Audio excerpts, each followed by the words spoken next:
Get ready to understand why you are wired for interest. Welcome to the Understanding the Interest-Driven Nervous System.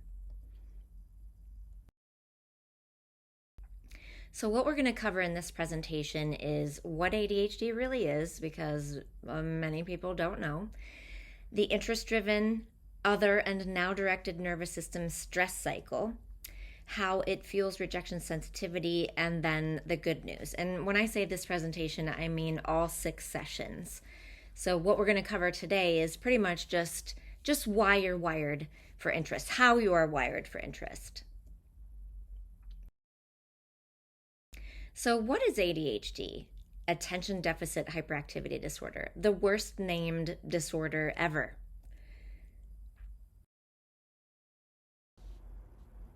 Most of us think of little boys who are fidgety and not able to pay attention until they outgrow it, right? Yeah, but that's not quite right, as you all know. So ADHD is a neurodevelopmental disorder. That means a condition that affects how the brain develops and functions. And ADHD is the most common neurodevelopmental disorder. It affects a huge number of people, 10% of the globe. It's also the most well-researched mental disorder, while also being the most misunderstood, the most discriminated against, and the most controversial, while also being the most treatable. But when it isn't treated, as you all experience from time to time, can be devastating due to impacts in executive function. So what is executive function? Pretty much the ability to do the right things at the right time. And who decides what's right and when? Really, your body's going to decide what's the right time to do things, right? Like, when is it the right time to eat? When is it the right time to drink, go to sleep, wake up, etc.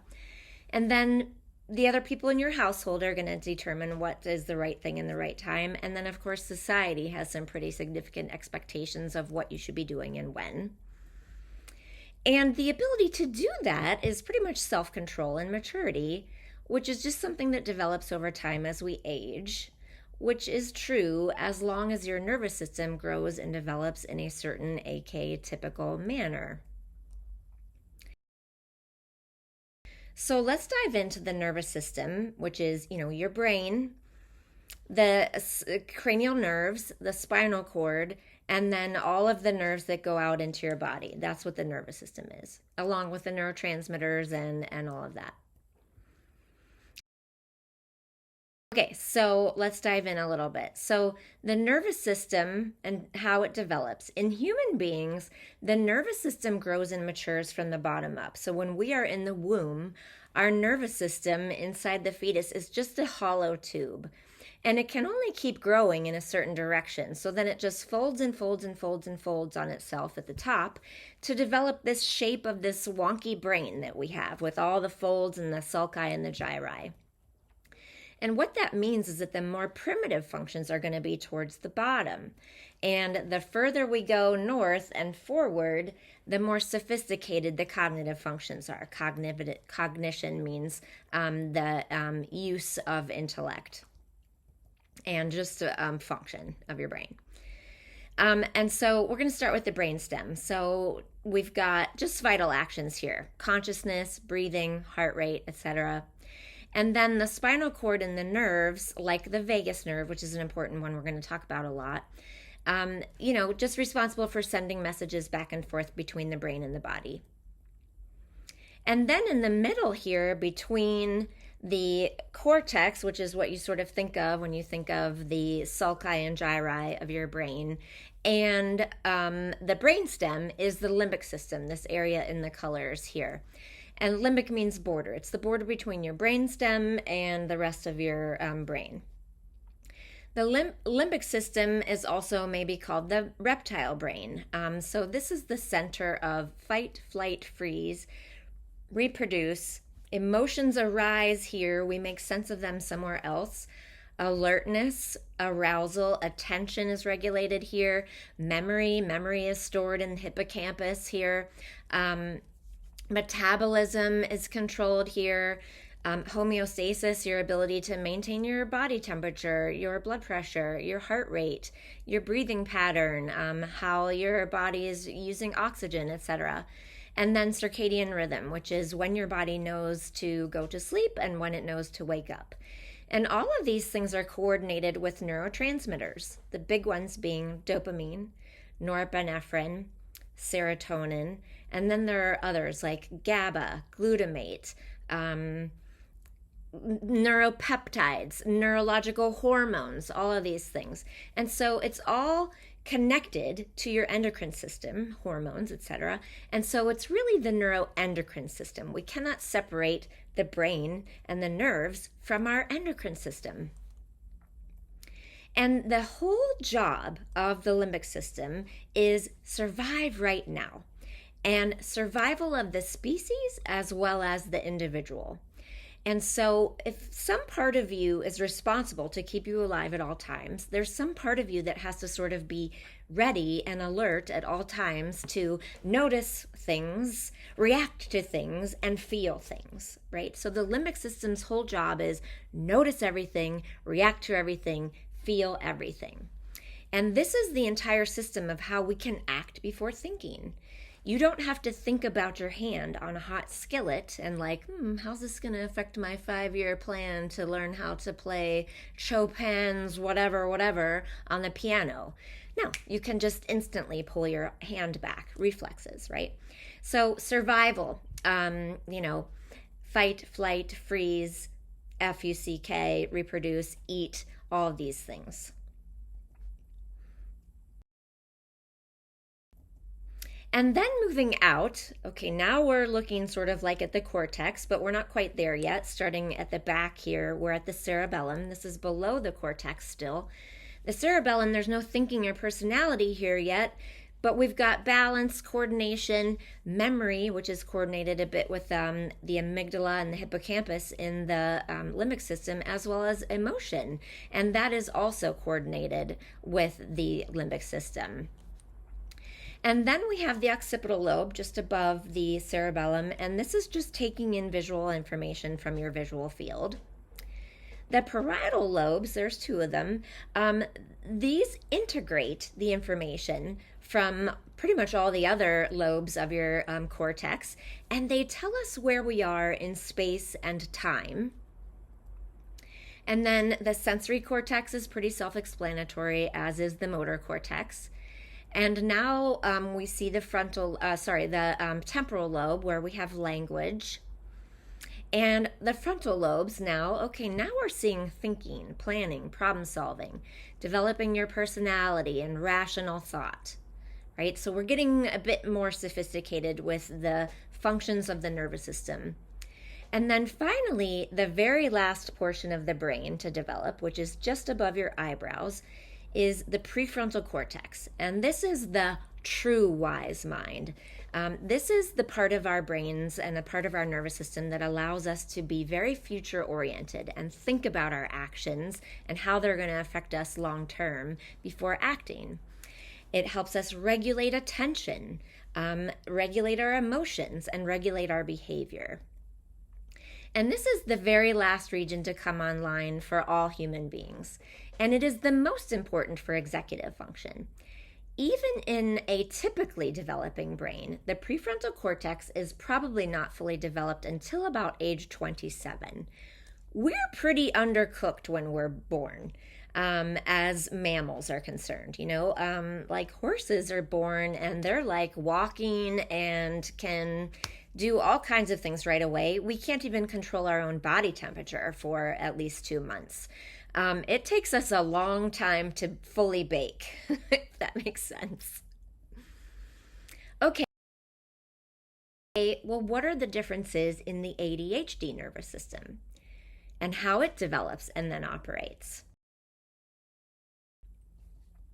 So differences in the ADHD nervous system include, 1, differences in the prefrontal cortex. And this is big. This is huge, right? Because the prefrontal cortex is the whole system that allows us to think before we act. So for us, it's delayed in its growth on average by about 30%. And it is up to about 15% smaller. And the result of that is that adult ADHD executive functions appear about equivalent to the executive functions of a neurotypical 12 to 18-year-old. And I'm sure, like, when you really think about it, that feels like that checks out. Like, you're like a kid out here trying to adult. And then there are neurotransmitter differences, really deficiencies in dysregulation. So the big players in ADHD are dopamine. Dopamine is the neurotransmitter that is involved in anticipation of reward. It is the thing that tells us something will be rewarding and tells us to do that thing. And then that results in the feel-good chemicals. Dopamine is a little bit involved in also the feel-good aspect of it. But in terms of in the prefrontal cortex, for us, this is what it's more about, is the prediction of rewards. And then norepinephrine is the neurotransmitter that gives us attention, arousal, alertness, memory, fight and flight. It's also called noradrenaline, right? Adrenaline. And so norepinephrine and dopamine are so critical to the prefrontal cortex function that depleting them is as detrimental as removing that prefrontal cortex itself. Okay? And we don't, so that's kind of us. And then there are networking differences. So the brain has essentially two main networks, or mental modes, or browsers, if you will. And this is the dual mode theory. And so we have two networks. One is the default mode network. This is system one. And this is where we're just kind of daydreaming. We're on autopilot mode. It kicks in when we're not focused on a task, like when we're relaxing or letting our mind wander or thinking about the past, ruminating maybe, or thinking about the future. And then system two is the task positive network. And this is the focus and action mode. This is going to activate when we're concentrating on something specific, like solving a math problem or having a conversation or writing. And by the way, you guys, I have to fix that. ChatGPT made a lot of these images for me. So if you're like, this is off. Yeah, I don't know why she's holding a pencil in both hands, but ChatGPT could not fix that. Okay, so normally these networks are going to take turns being active.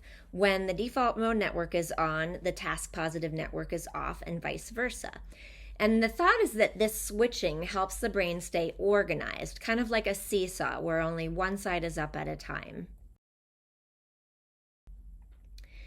And the switching in typically developing brains looks like this. When we're engaged, she's about to do a math problem, and so her, daydreaming is not helpful now. So she's going to downregulate that and turn that off. And now she's finished that calculus problem, she can put the pencils down and, I'm going to daydream again, right? She can just turn that on and off. And what happens in ADHD is that smooth taking turns between the default mode network and the task positive network can break down. So instead of one being active while the other is off, they might overlap or just not switch properly. So like a seesaw, it's getting maybe stuck in the middle or wobbling unpredictably. It looks kind of like this. And what that results in is this moment-to-moment variability. One moment we are hyper-focused, and the next we are daydreaming or distracted. And along with that is this lovely constant interjection of irrelevant thoughts, emotions, memories, etc. into whatever the ADHDer is trying to do.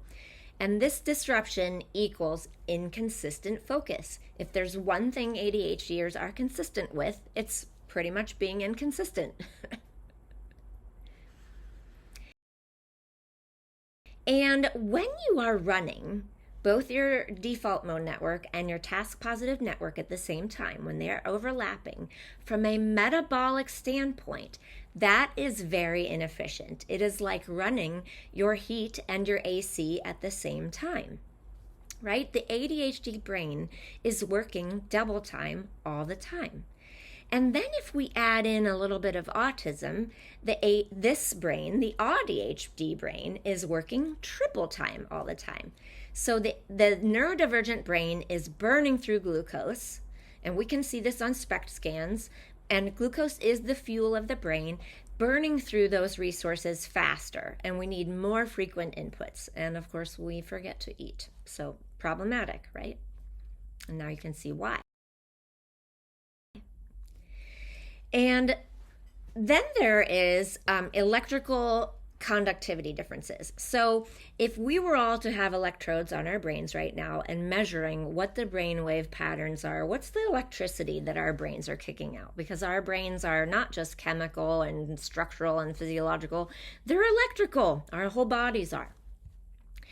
And what we should see is that we're just emitting this beta wave pattern. It's 14 to 30 hertz. And this is the brainwave pattern that is present when we're actively thinking, problem solving, and like we're focusing. But what happens in ADHD is that we are randomly dipping down into these theta wave patterns. So we have a higher theta to beta ratio throughout the day. The theta brainwave patterns are present when we are in light sleep or even REM sleep. Okay, so you're just trying to function throughout your day and your brain is literally nodding off to sleep, right, from the electrical standpoint. And then on top of that, we have altered gamma wave patterns, these are high level focus patterns, and this is hyperfocus. And we don't have a ton of control over this. This is just sort of a random pattern. And additionally, it's not on here, but we have a hard time sustaining alpha waves, which are like if you were doing meditation. And there are more differences. So synaptic pruning. Okay, this is a fancy term for trimming the tree of your nervous system. So we're all born with 100 billion neurons. That's a lot. And the neurons are the individual units of your brain. And in a typically developing brain, up to 50% of the notice, react, feel neurons, the ones that are designed like survive right now, survival of the individual and the species. Those neurons, which are projecting out of the limbic system and like out to the motor cortex, and also there's another motor cortex there backwards, like going straight to these motor cortexes, they are just genetically programmed to just die off in adolescence, up to half of them, okay, in neurotypical brains. And that's thought to make the brain more efficient. In ADHD, we maintain more of those notice, react, feel neurons. So if our neurotypical peers are like, maybe we don't need to notice everything and react to everything and feel everything, okay? So this is how many of those neurons they maintain. Well, we maintain this many, okay? Maybe 20-30% more. And what that means then is that there is also then less room for the think then act projections to come from the prefrontal cortex, which puts the brakes on. Notice everything, react to everything, feel everything, right? That is the natural state of the ADHD brain because there aren't as many brakes going backwards. So if you've ever heard the term Ferrari brain with bicycle brakes, this is what he means by that. And that's Ned Hallowell. Okay, and then there's myelination. That's a fancy term for like how well your neurons and your wiring is insulated. And axonal, or like the gauge, the thickness of those neurons in your brain. So that is going to affect how information is transmitted, right? So these two pair of headsets are going to deliver a very different experience. So thinner insulation and smaller wire gauge means less reliable information, right? In ADHD, this is us. We're this janky pair of headphones that have been stuck in the back pocket of the airplane for a couple of years. You know, they're static, the left one is always glitching out, and there is no bass.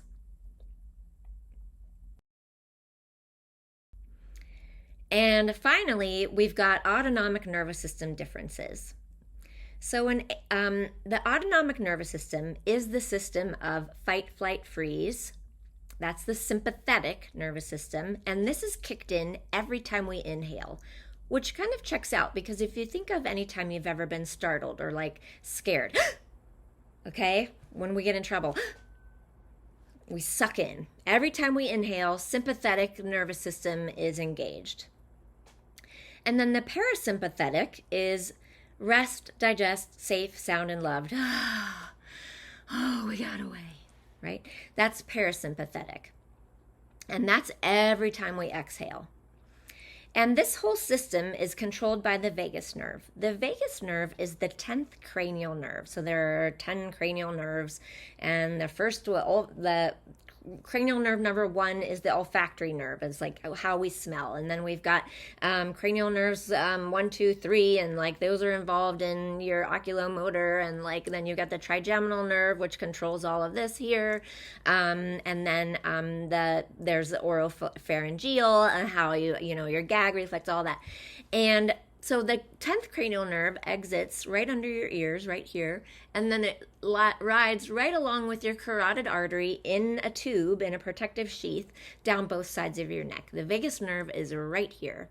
And it travels down the neck, and then it spreads out. It's called the wanderer, and it goes into every single one of your thoracic organs. So your heart, your lungs, your spleen, your liver, your gallbladder, your pancreas, your digestive tract, your bladder, all of it. And it sends the signals back and forth, back and forth. And it's the main fourth signal from the body to the brain. And it's what helps us stay balanced, right? We don't want to always be in, which is kind of how a lot of us feel a lot. We need to be able to just be like balanced. But what is happening in ADHD is that vagus nerve, which is the body's brake pedal for stress and arousal, is kind of weak or delayed. So it is harder for us to shift from a high energy state, an alert state, into a calm and focused state. And so this results in difficulties with emotional regulation, heart rate control, digestion, etc. So it's physiologic. It's just harder for us to get to the, we're safe, we're sound, and we're loved. Much harder. Okay, what does it all mean? What does all of this mean? It means that there are many differences across numerous areas and functions of the neuroendocrine system, which result in executive dysfunction, right? So it affects everything you think, do, and feel. So the next time someone asks you, is ADHD real? Yeah, it's super real. And it affects every cell in your body. All right, let's talk about that. Welcome back for part 2. Let's dive into what is executive function. What the heck actually is executive function?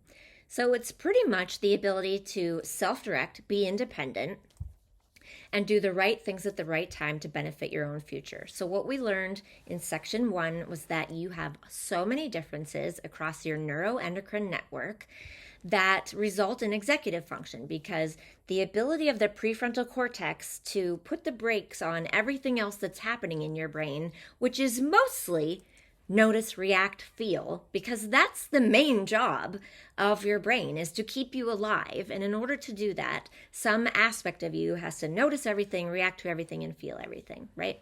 So executive function is the ability to put the brakes on, act all the time, and then think. It's the ability to think and then act, right? For your own future, and to be able to do that independently. And there are four major elements of executive function. So I call these the umbrella elements. The first is response inhibition.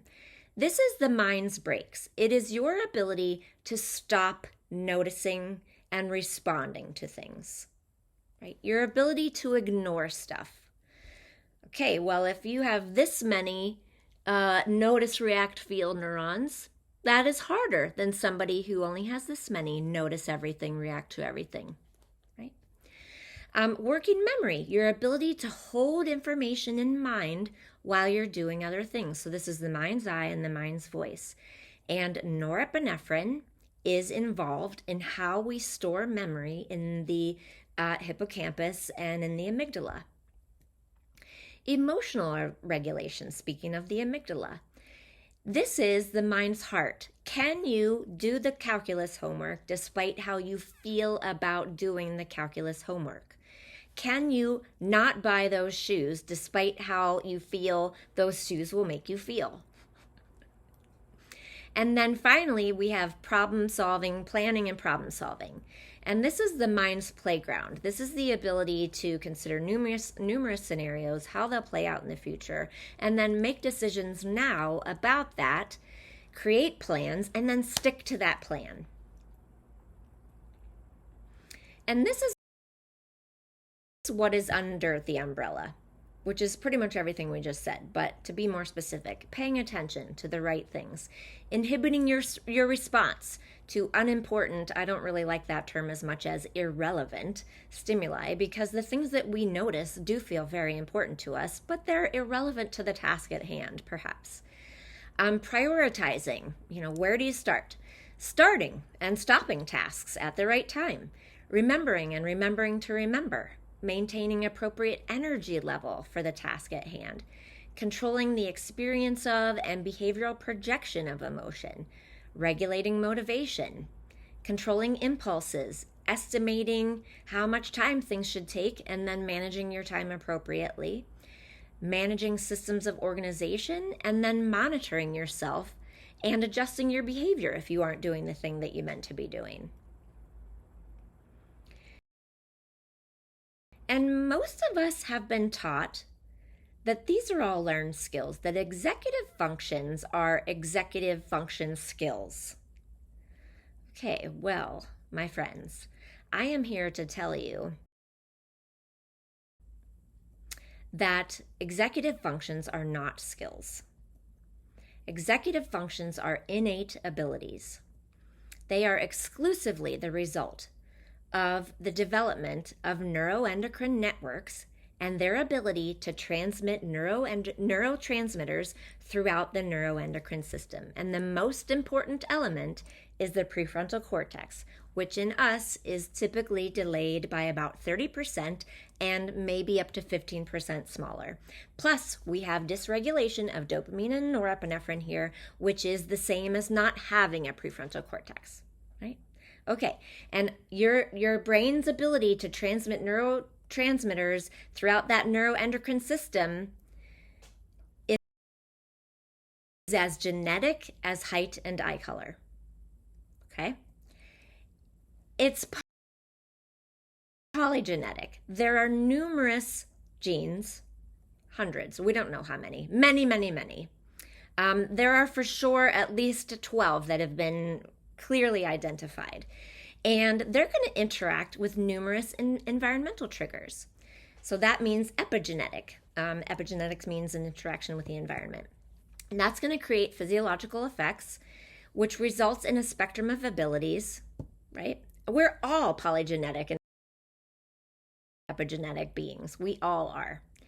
The most likely candidates in ADHD are the dopamine and norepinephrine regulators. So let's zoom in a little bit on ability versus skill, because a lot of people, especially clinicians, when I give this talk, they're like, ooh, executive functions are skills. You can work on those. Okay, well, let's talk about what is the difference between an ability and a skill. So, if we were to talk about someone, okay, when a person lacks the neuromuscular capacity to walk, as in cerebral palsy, we do not refer to this as a lack of walking skills. There's a physical limitation that prevents that skill from being acquired in the first place. There's no capacity for it, or at least the capacity is different. Right? So, ability is the physical or neurological capacity to perform an action, and a skill is the learned application of that ability through practice and experience. Skills require capacity and opportunity. And there are innate abilities or capacities that are hardwired via genetics into the human nervous system. They're not fully online when we're born. Like I said, if you remember, we're pretty undercooked when we're born. It takes us a good 27 years to get to fully bake as mammals, right? So they're going to develop on a spectrum as the nervous system grows and matures, even without being taught. So a horse is born, it doesn't learn how to walk, it has that ability, and that ability comes online within moments of it being born. We have the ability to walk as well, but it does not come online within moments of us being born. We have to develop the neuromuscular capacity to do that. Your parents could be like working their heart out to try to teach you how to walk when you are 6 months old, but it ain't happening until the muscles and the nerves have coordinated enough and things have grown and become strong enough for that to happen. Does that make sense? Okay. So, what are the innate human abilities and capacities? Perception. I know that these are small, but so sight, sound, taste, touch, smell, interoception, reading signals from in your body, exteroception, tactile sensation, what do you feel? Proprioception, like where is your foot? Is there one more step that you thought was there? Vestibular sensation, where is your head in space and time? The perception of the passage of time, right? We learn how to read time on the clock. We learn how to tell time, like say what time it is, but you don't learn how to perceive time moving. That is a sense. Just like sight is a sense, hearing is a sense, smell is a sense. Everyone has differences in those capabilities, right? Like I have pretty good sense of smell. I cannot sleep if somebody has been cooking, especially with onions, and that smell has infiltrated my bedroom, because I can smell it for forever. But my dad never could smell any of that. Right? So we all have these differences in our perceptive abilities. And then response inhibition, the ability to ignore and not perceive things. Okay, if you have this many notice, react, feel neurons and your partner has this many, well, they can ignore things more than you can because the signals aren't being sent, but they are if you have this many. Okay, memory. You don't learn how to have memory. You have a capacity for memory and all the different kinds of memory. Gross and fine motor abilities. Okay, we start out crawling, and then we start walking, and then we start jumping, and then we start running, and then we can dance, and then we can cut and pivot, provided you have the neuromuscular capability to do all of those things. We can grasp, we can pinch, we can manipulate small things like buttons and zippers and tie shoes and write and draw.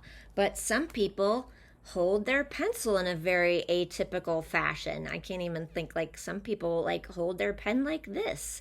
But that's not typical. This is the typical way to hold a pencil. And then there's sort of a typical way to write. And right, so that is a capacity, an ability. I don't have the capacity to draw anything that looks remotely realistic, but I mean, clearly some people have an exceptional ability to do that. Language. We all will have language. It doesn't matter what culture you're born into, you will develop language. Capacity for intelligence and learning. You don't learn how to have learning or intelligence. It just is built in, right? Counting and estimating and planning. Babies do not have to be taught that there's something is more or less than something else. That is something that we're born with the ability to perceive. Intuitively understanding social cues and reading faces, verbal and nonverbal, right? Babies, infants start becoming very interested in faces because that's a very important innate ability, is our ability to relate socially to each other. And then emotional management.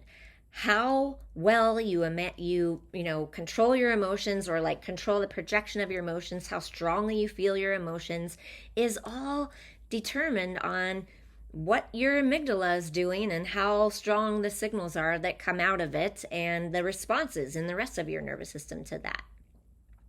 So let's look at the ones that are potentially impacted in ADHD. Okay, whoops. And then how about the ones in autism?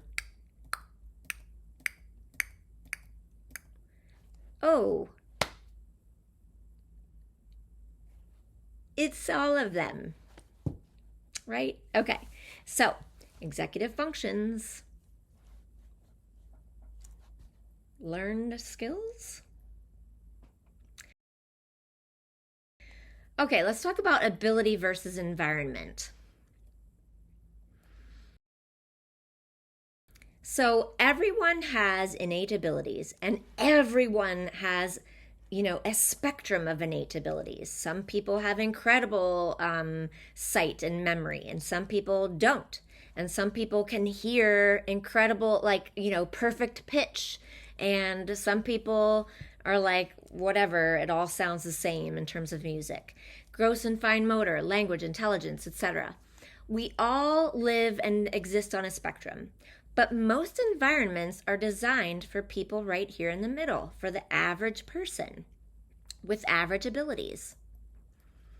So, ability versus skill versus environment, executive function skills cannot be learned if the capacity to acquire them is not there in the first place. So then alternative skills will be needed to adapt to, navigate, and participate in the environment, including altering the environment itself, which is accommodations. So, okay, let's say you have, in terms of your perception, your sight is, let's say your vision is like, I don't know, 10 by 12 versus 20. Yeah, so you are like almost blind. Okay, that's actually a disability, but it is very easily accommodated for. Okay, we're altering the environment by putting glasses on your face or contacts on your eyeballs or getting LASIK surgery. That is a readily accepted perceptive difference that people don't really see as a disability. But if glasses didn't exist and contacts and LASIK didn't exist, then even people who didn't meet the definition of like legally blind would be a lot more impaired. And, the environment hasn't always been very friendly to people who have impaired vision. Braille on elevators and, curbs and places like that that are more navigable for people with a walking stick didn't always exist. Making accommodations to the environment to be more friendly to people who have differences in mobility and things like that is kind of new. The Americans with Disabilities Act was not passed until 1990. Graded curbs did not exist, and ramps into buildings. This building is not ADA friendly. It was built in the 1970s. Those laws didn't exist then. So this is kind of a new concept, like making the environment fit for more people. And making the environment fit for more people who have different neurological abilities is not really existent yet. But we'll get there, hopefully. Hopefully. Maybe not in the next 4 years.